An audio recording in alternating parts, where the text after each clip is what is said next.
Every year, I dedicate my last video to the most innovative game I played in the last 12 months. Just one game that I felt did something truly unique and memorable. In the past, I've featured Her Story, Event Zero, Snake Pass, Return of the Obra Dinn, and Baba Is You. But this year, I'm going for something quite different. It's not a charming indie game or a detective simulator. No, this year it's a big, blockbuster, AAA title about shooting people. This time, I'm looking at Watch Dogs Legion. Yeah, I'm as surprised as you are that an open-world Ubisoft game could be considered innovative.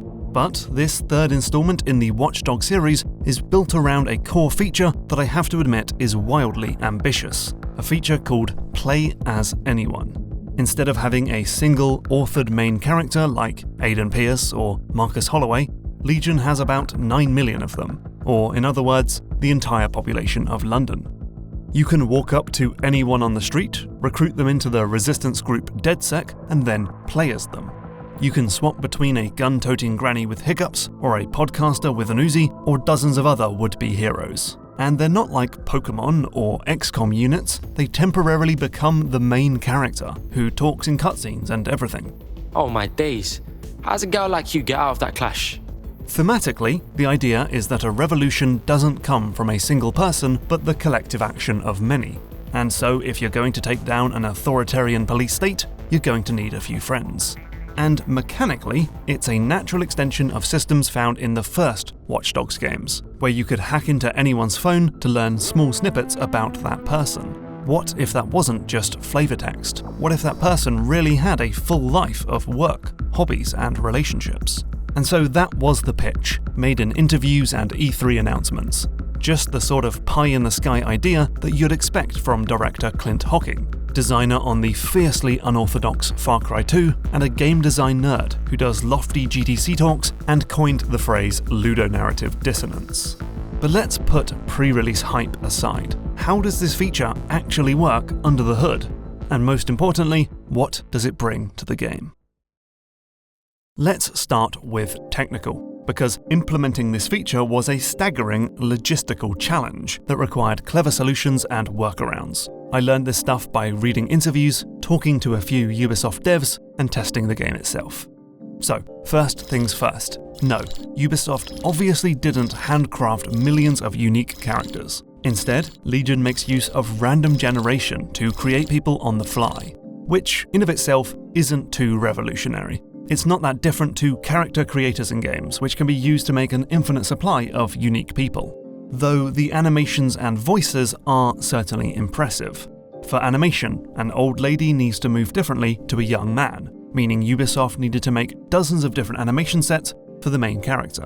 And for voices, the game's script needed to be rewritten and recorded around 20 times to account for different genders, accents, and dialects, including Irish, Cockney, African Caribbean, and Eastern European. Clever modulation tech was used to create different versions of these voices. But it's actually what these characters do before they enter your team that makes them really interesting. Because when they're just citizens of London, they seem to perfectly fit their surroundings, follow regular schedules, have jobs and family members, and so on. To achieve this, Ubisoft used a pair of very clever solutions.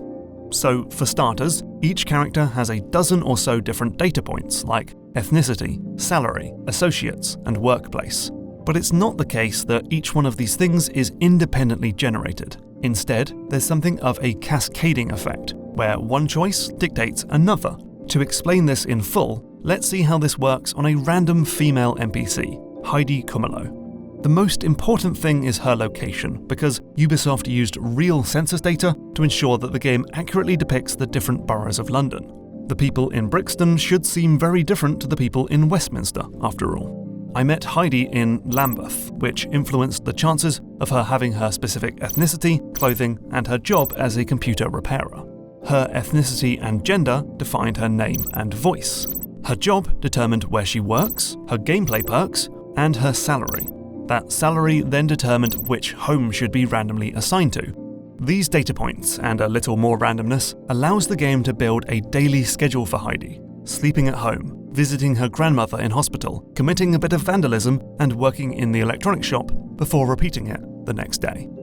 So this is a clever system where Ubisoft can generate characters who feel reasonably organic, because data points aren't random but heavily influenced by each other to create a coherent picture. The second solution comes down to when this information is decided.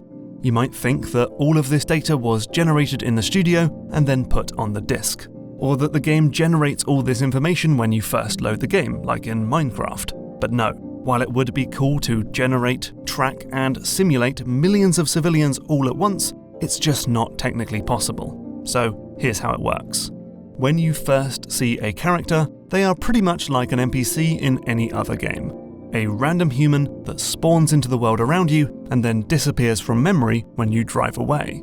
A fleeting handful of bits and bytes. Some easily observable factors like gender, clothes, and voice are generated, but they don't have income, schedule, or list of associates.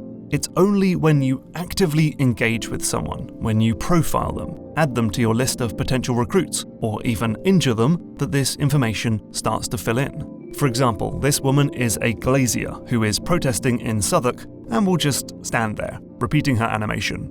All night if you wait long enough. But add her to your recruits and her personality will be fleshed out. She'll get a salary, associates, and metadata, all using the cascading system described earlier. Because you recruited her at a protest at 8 AM, that will now be part of her schedule, and she'll return here to protest for an hour each day. But now she'll also go to work at an antique shop, read mystery novels in South Bank, and more. Characters in Watch Dogs Legion are essentially quantum in nature. Their full personality is only determined when you specifically observe them. Are you dead, Zach? Thank the Lord, I could use your help. But it's necessary because it means the game only needs to keep track of a certain number of people, at different levels of detail depending on how important they are, which means the game never runs out of memory. Speaking of memory, one more data point is each character's opinion of DedSec, which can be influenced by events in their life. If we assault them or kill one of their associates, their opinion will drop, all the way to hates DedSec, which means they'll never join up. But if we help them out or beat up a competitor, their opinion will rise until it tops out and they join the team. These events can also change their schedule. If a family member is killed, instead of hanging out with them, they might instead go mourn at a local graveyard.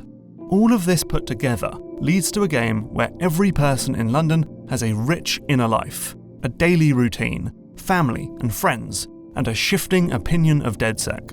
And you can recruit that character and use their unique skills in missions, giving the game a literally infinite supply of unique characters. But the thing is, and this bit is quite important, none of this actually matters. One of the most critical questions that Ubisoft had to answer with Watch Dogs Legion was not, how do you make a game where you can play as anyone, but instead, why should anyone care? Well, there's a couple answers on the game's official website.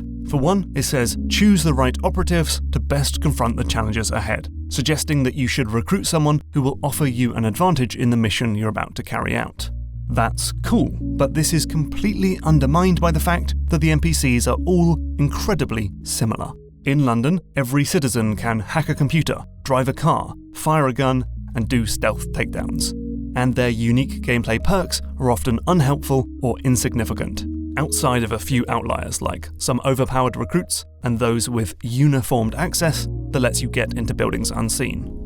Plus, every mission can be completed in so many different ways, including hacking, shooting, or stealth, which means every character is totally feasible, and ultimately, it doesn't matter who you hire or who you choose for a specific mission.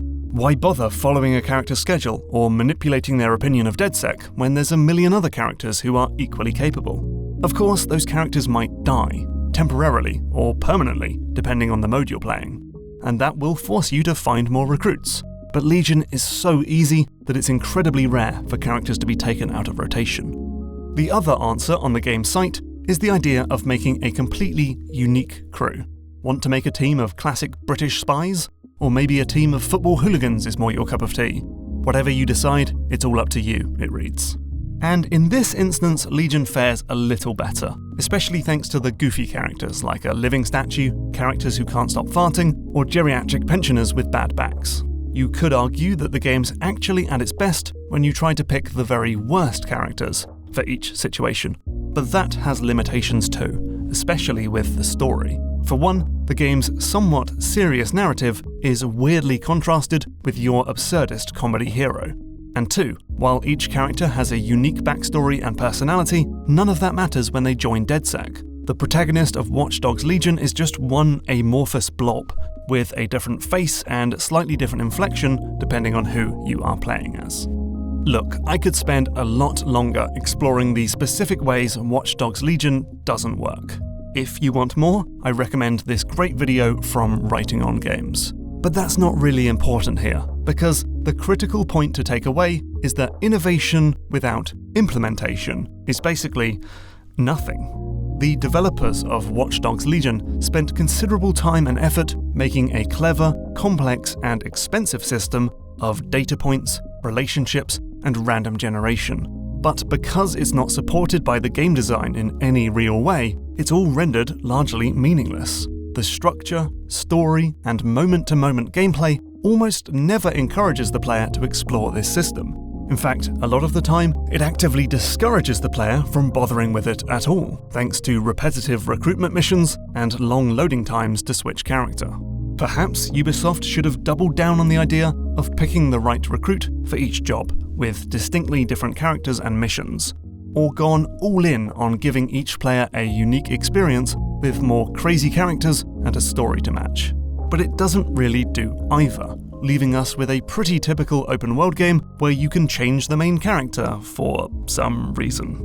This annual series is all about celebrating innovation, but Watch Dogs Legion is a strong reminder that innovation alone is not worth chasing. It's only when those clever ideas are actually supported by the rest of the game and become a critical part of the structure that they become legendary bits of design. Hey, I had a bunch of other games I considered for this video, so here's my honourable mentions for most innovative 2020. Noita is a roguelike where every pixel is simulated, which allows for crazy explosions, raging fires, and water physics. Carto is a cute cartography puzzler where you change the map to literally move the world beneath your feet. And Carrion is a reverse horror Metroidvania where you play as a tentacled monster rampaging through a lab. And that's me done for the year. 2020 has been an unrelenting nightmare that we just can't seem to wake up from, but professionally, this has been a pretty good year. I hit 1 million subscribers and 100 million views. GMTK had the largest ever online-only game jam. I was a game design consultant for a major studio. I co-wrote an academic paper and saw it published in a journal. I was a BAFTA judge. I got my name in the credits for Spelunky 2, and I even won a game of Fall Guys. But now it's time for a much-needed break. Have a great Christmas or whatever, and I'll see you in 2021.